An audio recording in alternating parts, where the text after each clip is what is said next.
Hello, everybody. Welcome to another episode of the Sofa Series Artist Spotlight. Today with me is Eddie, this incredible dog who is not a singer. Attached to Eddie is this incredible singer named Mariya Kaganskaya, who is sheltering in place in New York City. Welcome, Mariya. Thank you. Thanks for having me. My pleasure.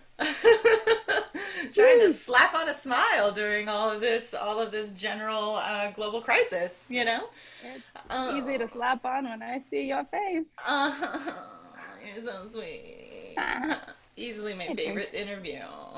So Maria, my dear, tell us a little bit about who you are, where you're from, where you've been, and how did you end up in NYC?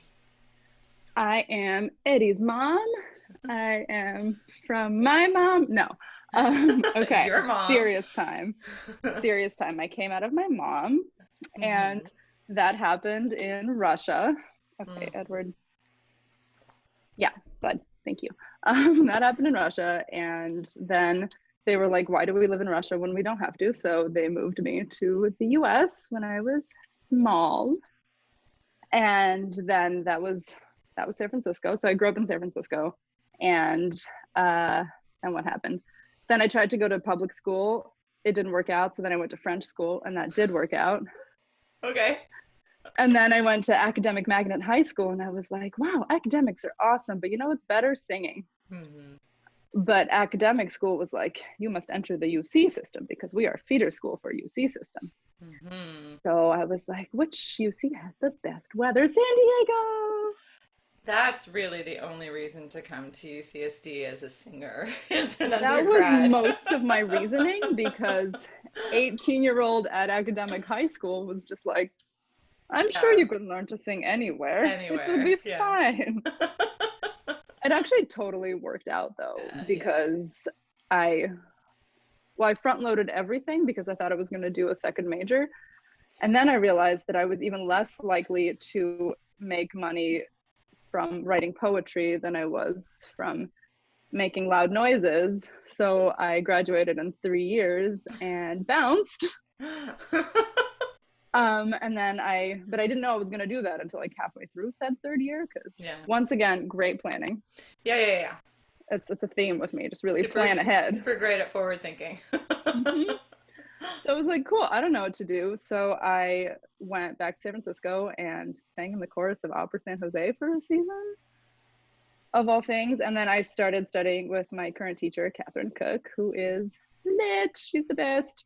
And Hmm. then I went to San Francisco Conservatory to continue studying with her and also actually learn things about vocal performance. Hmm. And then I did a master's, and then it was like, I want more. So I did a post grad, and then it was like, I want no more. So I left, So you did all and of the YAPs, all the young I did artist programs. all of the, yeah, no, not Yeah, all of them, a just lot like of them. You did a lot of them. a good handful. I did Opera Santa Barbara. Oh, there's our rice cooker. Guest artist, the rice cooker. Thank you. We live in a studio apartment, so you can just hear everything. It's New York, baby. It's New York. Really, really good. Yeah. So, how did I get from all that to New York? Got to that Well, you point. like, you sort of hop, skipped, and jumped around the US for a I while. really did. So I took a month off of grad school to go do the YAP at Santa Barbara, which was fun and also great weather. Highly Mm-hmm. recommend. And then I came back and then I did this really cool alternative YAP. I don't know why it's alternative. I don't know what makes it alternative, but it was the I Sing program in China, Hmm. and it was awesome. And it was just really cool. It was like on Chinese TV and stuff, and that was That's rad. casual. And then I thought people were recognizing me on the street. They weren't. It was just you look slightly different, so you're cool. Yeah. But that's how I felt. I felt like a celebrity on CCTV, AO.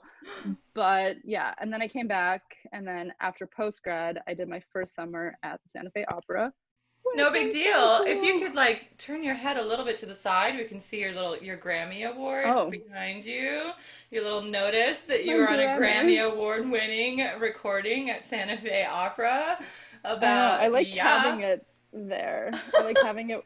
in my screen so that when I'm doing something else on my computer that involves video chat, I remember that I actually am an opera singer. You're like a legitimate human who is like working Just in a little opera. reminder at that. Yeah, no So big deal. yeah, So you just did the young artist program of all young artist programs. You did Santa it Fe. was really, I think UCSD actually sort of casually helped me get there What? because so what had happened was the composer of the Revolution of Steve Jobs, Mason Bates, is a composition professor at San Francisco Conservatory. So Santa Fe showed up one year and was like, hey, what if we workshop the new thing we've commissioned you to do at SFCM? And what if we use the grad students as the chorus for it? Great. And I was like, I pick me. Dibs. I like Yeah. this. It's weird and Yeah. I can sing it because I have experience singing it. Yeah. And the like head of the opera program was like, yeah, this seems right. Also, he was feeling guilty because he didn't cast me as Carmen. Oops. Um, it Dang. worked out though. I was Shots so upset fired. that he didn't do that. And then it would actually turn out to be the best because I had time to do this workshop. Yeah.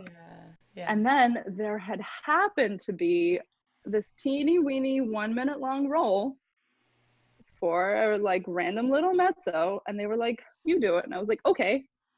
And then that role, there were a lot of tiny roles in that opera before it actually came to full fruition. And that one stayed in. You didn't make it to the cutting room floor. You made it to the stage. I know. That's Chris Ann awesome. Brennan, Steve Jobs' daughter, got cut, but not the person who explains the concept of the Enso. Great success. So, yeah. That's So awesome. then that happened. And then what else did I do? I did Arizona Opera's Yap for a season. That was amazing. Great company. Also highly recommend. Yeah. Also nice weather. Yeah. And I did some things there. And then I did 2 seasons at Florida Grand Opera. Also nice Also weather. nice weather. And then you Pretty end up in good. New York. Not Yeah, and nice then I was weather. like, what do you do when you're done with yaps? I like made this executive decision that I was like Yeah. not gonna sing for any more yaps. We're like, let's move to New York. That's a great It's plan. And I what did people audition do. season and I was like, I'm starting to get gigs. This is awesome. Oops, pandemic. Yeah, right. Here we are. And here we are in your little studio apartment with your dog and your fiance and your rice cooker and your Grammy. Yeah, all 5 of us are here. Cozying up through the while the world burns. Oh, he's so handsome. So tell me a little bit. So I guess, yeah, I mean, you're such a smarty pants. I guess you had kind of already answered the question I wanted to ask you about, like why freaking UCSD as an undergrad. I never really understood that why anybody would go to UCSD to undergrad major in music. I never quite put those puzzle pieces together. It was an accident. Yeah, yeah, yeah. Because like for anybody who doesn't know, UCSD is a STEM school, and how their engineering program is massive. Their computer science, neuroscience. It's just like it's a big nerd school. And you are a big nerd, granted, but Different kind you of were, nerd. yeah, a different kind of nerd, and you were one of the few music majors who, so most of the undergrads I realized had all made deals with their parents, where they would be like, I'll go to your smarty pants school, I'll get like a real degree, but I Yeah. have to be allowed to double major in music. And Hmm. you were one of the few who's like, music, just Yeah. music. I mean, I initially it was going to be a double major, also not in something But practically not in related. STEM. Yeah. Like, what is this poetry nonsense? I think my parents thought that I was going to like realize that creativity is a hobby and that I could go to business school like good Russian girl. But Yeah. that didn't happen and now I have a Grammy, so haha. So, second. But that's amazing because your mom is a pianist, right? Like she is Hmm. like an accomplished, incredible musician in her own She right, you know. is. And maybe Yeah. that's why she's like, please don't go into the family business. Please I don't. mean, yeah, but in Soviet Russia, it's a government subsidized thing. So you will not starve. I mean, you will, but you'll starve as much as anyone else. Right. Right. So then in the US, it's very clear that it's not valued. The arts are not an essential thing. No. No, it's just So there playtime was a and lot make of believe. fear there. It Yeah, is. it's If not only real. that were what we all consume after work. And you know, yeah, Hmm. imagine a world. Picture a world. Oh man, that's bleak. But whatever, the world is bleak. Everything is bleak. Yeah. World's Everything's on not fire. fair. It Yay! sucks. It sucks. Are you anywhere near any of the New York protests? Yep, there's one every other block. So we are in Yorkville, Hmm.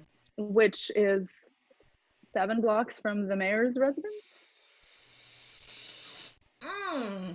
So that's a fun place. Mm-hmm. It's like that's where we walk Eddie in the morning, and Yeah. because that's the only green area, and he doesn't go on the sidewalk. So um he's a Well, prince. well. Obviously, he's a prince. So yeah, it's very crazy seeing how many police cars and officers are protecting the mayor's residence versus the people of color in this country. What? Yeah, or the What? protesters, or the people protesting, right? It's Mhm. like the horror stories coming out of the NYPD during all of this is just, it's disgusting. It's Yeah. ridiculous. So that's Yeah. happening, and So you're just we kind of get to. staying in? Are you able to participate, or are you kind of I avoiding? so every time I get sick, I get a lung problem. So I'm like, I am not going to do this. I'm going to Mm. throw money at it. So Yeah, yeah, I'm doing my research and throwing money where I think money should be thrown yeah. and hoping for the best. Yeah, stupid singers, man. Like, why does this respiratory disease have to like happen? You Hmm. know? Like, but my vote, but like We're my so opinion, but my susceptible. vote. Yeah, yeah. Yeah, Do I ever it's want to work again definitely. with permanent lung scarring? I don't think that's like reasonable. Hmm. I don't think I could do that. And like, it does, it feels like a nice excuse, but then, the white guilt sets in. So Yeah. then I throw money at things Throw and money at it. Do it. Vote. hope it helps. Votes and like 25 bucks here, 25 bucks there, a little bit really, really, Yeah. really does go a long way. So like, you know, the power of donations really is the thing. It is a thing. Yeah. So let's talk a little bit about, not to like scare, let's talk about that Santa Fe program a little bit. So what, I mean, this is like the sort of one of the kind of bigger yaps that everybody, all the thousands, many thousands of opera singers fresh out of school are clamoring for, and you Yeah. get it. So what was it like? How, yeah, apart from like being a part of this great production, what is that world like for you? It was very cool. It was also a lot because you are trapped in New Mexico for 3 consecutive months, and the only way you get a release is if some really big emergency happens. And Mm, even then, like, yeah, it's a very short release. yeah, So you're very much in this world with these people, and it feels like a very long time. But then when it's over, you're like, wait, what? That was 3. Oh, yeah, yeah. It's so short, and you're like yeah. you're in the desert, like the middle of nowhere, New Mexico, in the summertime. Pretty much. I mean, there are really good spas. If you get in your Yeah. car and drive an hour, you can go to this place called Ojo Caliente where you soak in mineral water. Oh, how lovely. It's really fine. It's not a problem. But yeah, it's intense.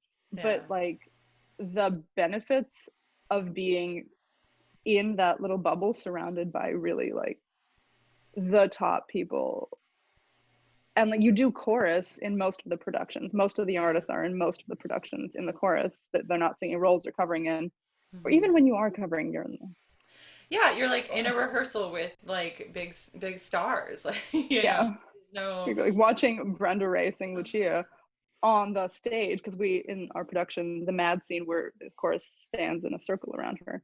Hmm. Like, that's just a masterclass every night, and it Yeah. was crazy. And you almost start taking it for granted, and then you realize what's happening to you.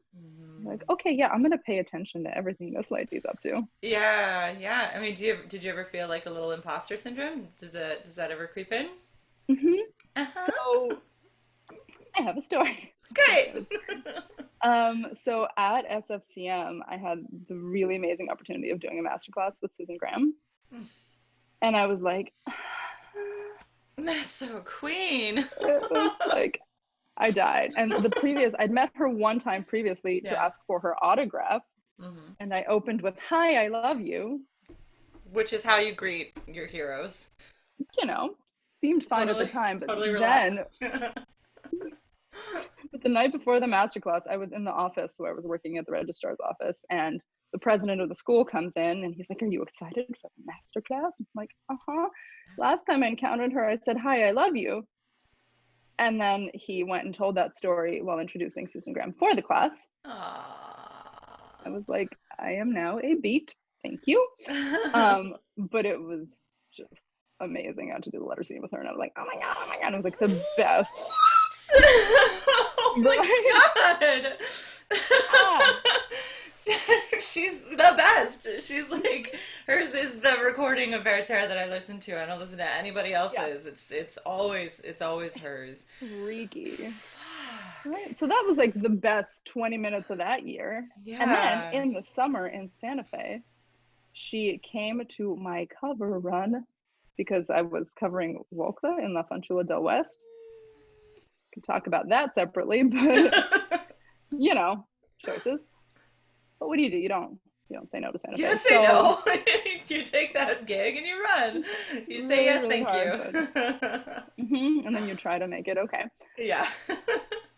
Even if in your own head. Anyway, yeah. She came to that, and I was like, "Hi, I don't know if you remember me." And she was like, "Hi, Mariya." Barf. And then I was and you barfed all over her face, right? I was so scared. Oh my god. Yeah, so that happened. Oh my god. Santa Fe. And like through Arizona, Flicka knows my name. Because she came and did a guest artist thing at this Sapphire Celebration Gala in Arizona. And she was like, can this whole interview be just you like name dropping? Yes, absolutely. I'm like, let those who know my name. Susan Graham, Dada, Leslie. Yeah, right. If you're gonna throw down Alina Godoncha, like I'll punch you. Like, don't. You can't come at me with that. That would be a little too much. Yet. Mark my words, Elena. I'm gonna meet you. I know. Little Slovenian Russian love. Come on. She's oh my god.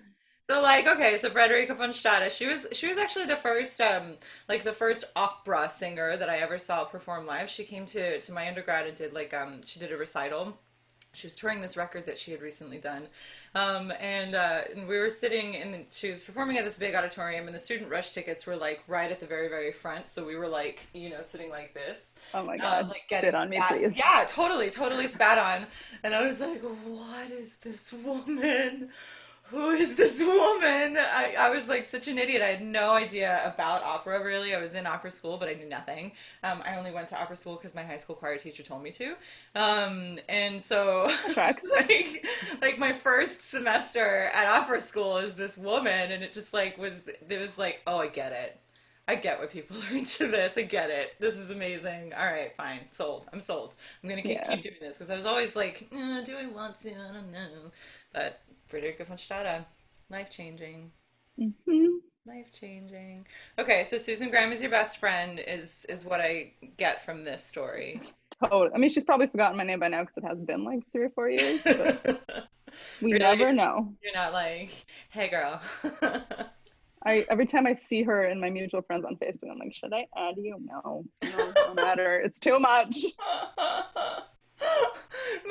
Susan, if you're listening, should know people you might know. Susan Graham. Oh yeah, totally. Besties. We know each other. Go way back. So you had you've sung all of these roles, you win all the freaking competitions, and now here we are. You're sort of you're in your apartment. We're all just sort of pushing the pause button, waiting until opera companies just kind of figure out how to move forward, if they can at all, until there's a vaccine, which is just something I that freaks me out even more. But it's all scary. Yeah. Like, I don't know. Did you have contracts that just had to immediately be kind of? Mm-hmm. I was gonna do my first Verdi Requiem in May. Oh, I was like, so I was learning it hard. Oh my God, this is his best. Shit. I mean, yeah, but I might still do it in the future because they're like, we're postponing. They haven't canceled it. Canceled, We're just like, canceled. when we're doing things, a requiem may be appropriate. Yeah, certainly. 100,000 dead people, we might want to do some We might requiems. want to do some requiems. I think it's time to The least embrace we the can dark, everybody. do. Yeah, Yeah, let's live in it. yeah. And then I was gonna do, with Bronx Opera of all places, I was gonna do Ludmilla and the Bartered Bride. Oh, That is currently postponed to next season. Unclear if next season is a season that exists, but we'll see. we'll And then I was see. gonna, this was like all gonna be May, by the way. Of course. This is good. And I was gonna go to Baltimore and do like some concerts with Baltimore Concert Opera. And they found a creative solution that they will share soon, which also involves Eddie on camera. Oh, great. Which is, you know, tune in, everybody. He's a Yeah. star. I mean, with eyes like limpid pools. I mean, Let's how just could we zoom in on ignore? that for the Look at people. those eyes. Baby, Hi, lady, Eddie. get off of my face. Yeah, you think he's a little over your nonsense. I mean, he's been stuck with me just constantly for months. Yeah, I He don't think hasn't my been dog alone for more actually than an enjoys hour. it. Sorry, dogs of the world. Yeah. Sorry. Oh. So yeah, so I guess like everything is just you're just waiting and seeing. What are you doing to keep busy, to keep occupied? Um, well, I'm teaching a lot of French on the Thanks, French school. interwebs. Things I never knew were gonna be useful. Yeah. That, I mean, I thought this was just like so I can read libretti easier. Yeah, no. Turns out I can No. actually make my rent money out of it. That's So great. That's that's good. pretty cool. My friend, just before this happened, hooked me up with this awesome gig with this company, Lingual Muse. Mm. It's very cool. And they were like, yeah, you can be a French, Russian, and ESL teacher for us. And I was like, okay, thanks. Great. So I'm doing a bunch of that, Hmm. which is fun. And then, just stay at home dog momming as you do. And obviously working on music Yeah, just in case. just in case, and just to keep the the thing in running order, you know. Yeah. It's like your car. You can't just leave it parked outside, you know. You got to take it around Hmm. the block every now and then, otherwise it's Gonna gonna be covered in fall pigeon shit. apart. Yeah, lots of spider webs in there. Got to Yeah, keep agile. no But thanks doubt. for doing the Donizetti. I'd never heard that Yes. stupid little song. I did it in Florida. We had this recital series that was Yeah. like bel canto composers also wrote songs was kind of the theme. Novel. How novel. It was in conjunction with some bel canto, so it was okay. Yeah. Time that Anna Christie came and sang the shit.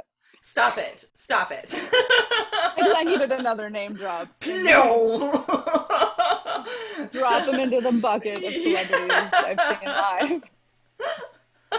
I mean, opera singer celebrities. We're not talking like, I don't know, like The Rock, you know. But Are you about what to is the say that you know rock? Has there Rock? been rock since the Beatles? The Rock. The rock, yes. Oh, stop it. Uh,